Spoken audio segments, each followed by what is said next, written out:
From the virtual newsroom of Impact Alpha, this is your Impact Briefing. I'm Monique Aiken, and today I'm joined by Impact Alpha's David Bank and Dennis Price as we try to make sense of this really long week. Hi, David. Hi, Monique. It's great to be with you. And hi, Dennis. Hi, Monique. And later on, we'll hear from Amy Domini, Harvard's Vikram Gandhi, and Reverend William Barber, the leader of the Poor People's Campaign. But first, here's what you need to know in impact investing. There was an election with a lot riding on it. We'll dig into some of the emerging themes in our roundtable in a moment. Equity crowdfunding grows up. The Securities and Exchange Commission agreed to increase the offering limit from just over $1 million to up to $5 million for so-called regulation crowdfunding. Since 2016, more than 2,800 companies have raised over $500 million through Reg CF. That's microbreweries and football clubs and electric vehicle makers, as well as mom and pop shops. Women and minority-led teams, as well as impact-oriented businesses, have been able to access Reg C financing, at least more than conventional venture capital. The Trump administration finalized a rule limiting ESG investing in retirement accounts. There was overwhelming investor opposition to the new rule, which was rushed through before the election. The Labor Department has gone back and forth on environmental, social, and governance investing with every administration, and former Vice President Joe Biden, if elected, will likely reverse the rule yet again. At least some of Africa's tech startups are booming through the COVID crisis. The businesses on the fastest recovery path are helping tech up other small businesses. Tech startups that pivoted their own operations through the pandemic are helping other businesses do the same, with solutions for remote work, digital payments, supply chain systems, and telehealth and online education. And here's a green solution in the blue economy. Kelp Blue is building a seaweed farm offshore in Namibia. The kelp will be processed for textiles, food, and fertilizer. The seaweed will also sequester carbon, restore marine health, and create local jobs. Kelp Blue raised $60 million from climate fund managers and EOS Capital, a Namibian private equity firm backing aquaculture ventures. So, hi, David and Dennis.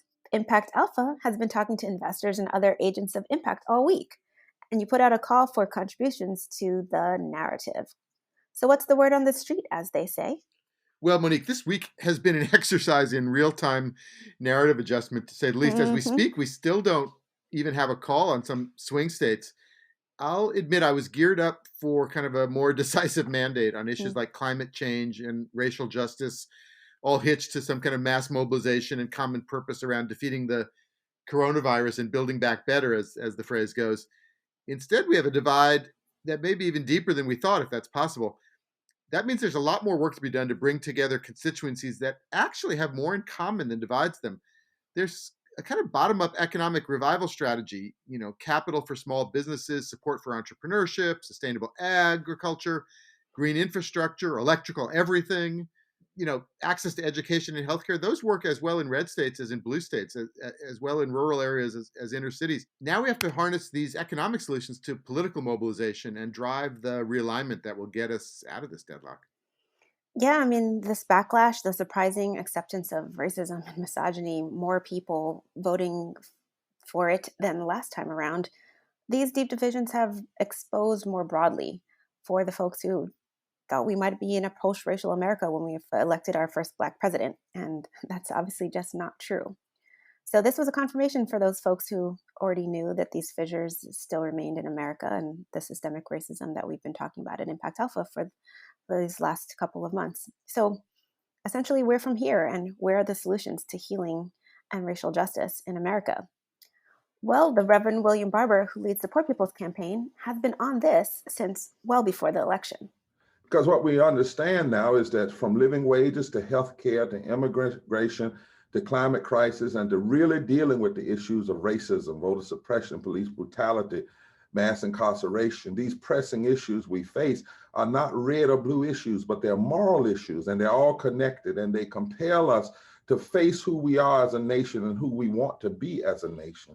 Yeah, we love that from the Reverend Barber, and that's why it's going to be important for a Biden administration, if it in fact does take the election to move forward confidently alongside the Electoral College. He will have achieved a popular majority, above 50% of voters in the largest election turnout of all time. And so obviously why there was, a blue wave would have included the Senate. There is a popular mandate of sorts for, confidently taking on the pandemic, fighting climate change, addressing racial inequality and racial justice. Even there was a Fox News poll we reported on this week, an exit poll that showed 70% of voters across the spectrum want some sort of action on climate change and want to see the government do something. And so we've been reporting these are sort of across those issues, economic growth opportunities and job strategies. And that's where they have the opportunity to bring the narrative together in a way that works for folks. And I think this is a operating environment, frankly, that impact investors, ESG investors, sustainable investors are very much aligned with. The signals coming from the government that they're going to address these challenges sort of validate the theses at work here in impact investing. Well, the clearest example, Dennis, is climate, as you say, where, this week, actually, another thing happened where the U.S. pulled out of the Paris Climate Accord a year after Trump, announced that, and it took a while for it to happen, and it happened this week. Biden, of course, has said he'll get back in as quick as he can, but it's not, just a stroke of the pen. You've got to actually have a plan. You've got to get more ambitious, frankly, than the U.S. was when it originally signed up back in 2015. So there's going to have to be a real plan to cut emissions even greater than the, sort of 26 to 28% below 2005. That was the original plan. So, there's going to be a need to sort of muster, as you say, this kind of more confident narrative that the mobilization is on, that climate change is on. Investors want this. Money pouring in, as we've reported, into green tech and other things. I mean, there's a real opportunity here to sort of mobilize the powers of government as well as private capital to get it done. Yes, exactly. And what else could change under Biden? So one thing that, more specific to impact investors and sustainable investors is sort of the government's rulemaking around ESG integration in pension funds and the ability of investors to bring proxy measures to corporate management to hold them accountable. The Trump administration has worked behind the scenes to undermine that against the popular opinion of investors. This is something that, back in the Bush II administration, they similarly worked to make it more difficult. The Obama administration flipped that, and now Trump has sort of walked it back. So that's something that is likely to get addressed with a Biden administration.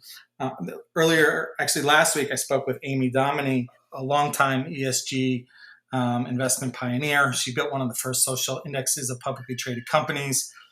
She's saying this government, the U.S. government has actually worked against the growth of ESG investment, even though we've seen the continued growth, but hasn't very well, hasn't been conducive.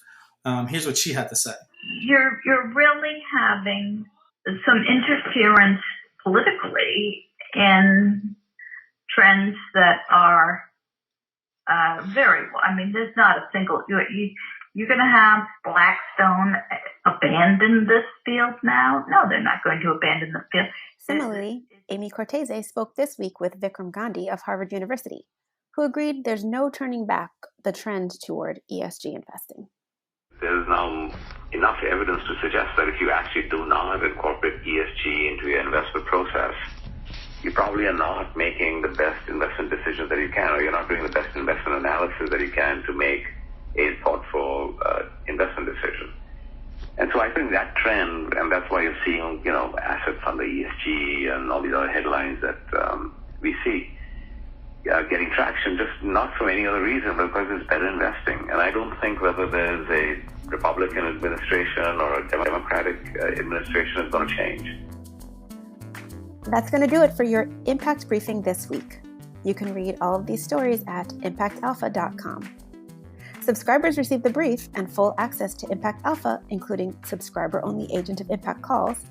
Go to impactalpha.com/subscribe and use code BRIEFING100 for $100 off. Thank you for listening, and thanks to David and Dennis and our producer, Isaac Silk. I'm Monique Aiken, VP of Programs at Mission Investors Exchange. If you're listening on Apple Podcasts, please take a second to rate and review the show right now. It really does help us reach more listeners. And make sure you check back for next week's Impact Briefing. Till then, take good care.